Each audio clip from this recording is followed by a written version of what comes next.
Welcome to This Week in Vegas, a Bettors View. This is Marco D'Angelo along with Vegas Runner. Every week we get together, we talk about what's going on in Vegas, what happened this past weekend, a quick preview to what's coming up, and, a lot of action going on. We're taping on Wednesday, so it's Game 6 of the World Series. Yankees, they're back in New York. Do they close it out tonight? Do the Phillies force Game 7? I know you got a vested interest. I got a good idea. Congratulations. Thank you. 18-2 Thanks, Marco. with the World Series selections the last 3 years. Great job. I'm winning in the World Series too, and I feel, I'm like overshadowed. I'm like the ugly redheaded stepchild. No, you've had a good baseball season all around, though. It's been a good year. We're up 45 units heading into the final game or two. And you don't give 10-unit plays. No, one, 2, and 3 in baseball. That's it. I got to talk about one thing. Guys, so much in this industry, the big plays, and guys, just sweep them under the rug. Last week I had my biggest college football play of the year. Unfortunately, I lost the game. Hey, I'm here telling you about it. I've been doing this for 30 years. I don't hide losses. My record speaks for itself. I'm 24-6 with this game. I had Navy on Saturday. Navy did everything that I thought they would do. I actually put in my analysis that they would run the ball a minimum of 60 times in the game. They had 62 carries in the game. Temple had only 5 completions in the game. Now, if you told me I'm going to run the ball 62 times, my team, and my opponent is only going to complete 5 passes in the entire game, I would have slapped the sportsbook with more than they got slapped with. I'll tell you. 100-yard kickoff return, just crazy. And a freshman they had, Pierce, they just couldn't stop this freshman running back for Temple. Unbelievable game he had. He single-handedly beat me. Nothing I can do about it. I'm sorry, dude. Not to interrupt, honestly, and not to tout or anything like that. But since we're just telling it like it is, you shouldn't have to apologize for losing a game of the year when your whole body of work has produced so much profit. Let me just explain something to you seriously, because I'm a professional sports bettor first, paid handicapper second, and I've seen some of the best bet sports for a very long time. When you're a paid handicapper and you just depend on your game of the years and that's how you make your name, big marquee plays, then yeah, it's important you hit them games.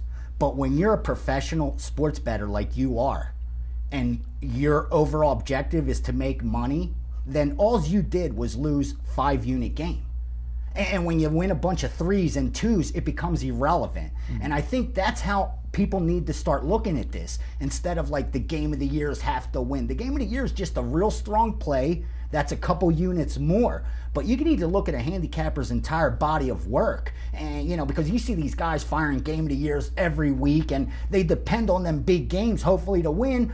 And then they go 1-6, though, everywhere else. So what good is it? I prefer seeing a guy who's the real deal, bottom line, grinds out a profit, units ahead at the end of the year. And that's what you've done, dude. So apologize about a game of the year. To me, it's ridiculous. I appreciate that. In this next statement, you'll know what I'm talking about. Me and you bet every day. We bet for a living. We bet a lot of money. When I lose a bet, it's on to the next game. You wipe your hand, the game's done. You lost. Nobody likes to lose, but it's part of our business. I mean, the best in this business, we're going to lose 40% of the time. Exactly. 60. If you hit 60%, you're a god. Exactly. And we're accustomed to it, but it's the people that buy our picks. Those guys don't have the mentality that we do, and I feel bad. That's what hurt. That's what I care more, honestly. Right. When I lose a game, if I didn't care before I started, before I came to pregame. Like, I had to get over it quickly, because you can't let that stuff linger if you're going to make a living betting sports. But ever since being at pregame, I feel bad because I become friends with these guys. Absolutely, and that's the heart. That's the part of this business that people don't understand. And we came back Sunday and Monday. We cashed 3 out of 4. So what got a game some people Monday night, boy. Monday night, and and there's some lessons there. Me and you both were on the Atlanta side. Yeah, we were. We got Atlanta at 11.5. Now, the game ended up 8 because they kicked the field goal at the end of the game. A lot of people were screaming that they everybody's on the edge of their seats. Come on. That they kicked the field goal. And I know you're down 11. Somewhere you need a touchdown and you need a field goal. I understand that principle. You rarely get them to do it. Yeah, you don't see that happen because, you can kick a field goal from 50 yards. You need a touchdown. Somewhere you got to get, when you're close, you got to try to get the touchdown. Because we're on the dogs more than we are the favorites, I'm going to tell you something. I've been on the flip side of that 100 times more than I've been on the right, like where I'm saying, kick the 3, you need it. Yeah. And they never do it. This time they did it for us. But the bottom line is, anyone that had Atlanta shouldn't have been in that situation anyway, because there was 11.5s out there. There was 12s out there, man. And if you had, New Orleans, you shouldn't have had worse than 11 anyway. You should have been sitting at a push. And I even saw 10.5 on my screen. Some of the things. You've got a ton of outs. I've got a ton of outs. This is something, and this is a valuable lesson for you guys out there listening. Do not bet with just one out. Don't even try it. If you're going to do that, you might as well just open your checkbook, go see your guy, ask him, how much do you want, and let me write you the check for the season. You need to have outs. And it's important. And not only you want to have a sharp book, and you want to have what I call a square book. Oh, yeah. There's certain offshore sports books that cater to the New squares. Orleans was 12. Right. You have that book. Because if you're a dog player, you're going to go to those books, and you're always going to get a half a point or a point better at those type of outfits. And the sharps are always going to have, the softer number on the favorite because the wise guys have come in and bet the dog.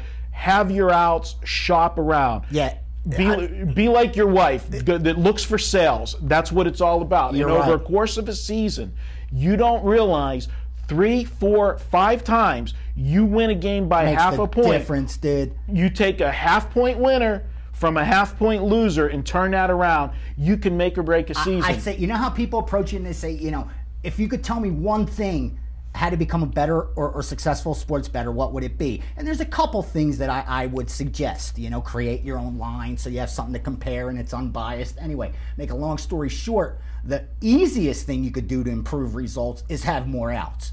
Because a money line sport like baseball, even if you're saving 3 cents on every 100, once a day, a couple times a week, by the end of a season, the way we bet, it adds up. A half point here, a point there. Over the course of a matter of 5 years, do you know the difference in profit and loss that could be? So, you really want to improve your results immediately?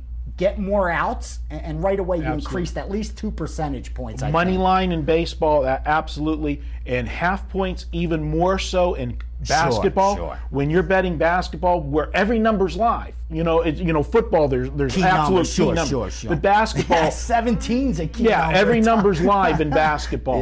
Those half of points, we can't emphasize it enough. And that's the kind of stuff that we want to talk to you guys about. We want to teach you guys. That's what we're about. We've been doing this for our entire lives. I've been betting since I was 13. I'm sure you were too. And these are the things you learn. And anything we can pass along to you guys to make you better handicappers, better bettors, it all adds up for money in your pocket. That's the bottom line. Absolutely. Get that bankroll. Absolutely. Any other big stories here we got to wrap this Just the only thing, in the NFL this year, we know it's like it every year. We hear about it all the time. Pick the winner. You cover the spread. This year, more than ever, dude, you just pick the winner of an NFL game, and you're going to cash 8 or 9 out of every 10 tickets. Don't even have to look at the number. It's been crazy, and that's why the Monday night game was, everybody against the norm. Yeah, sure. A lot of people. The point were on spread the came into effect. That's one of the few times that it has.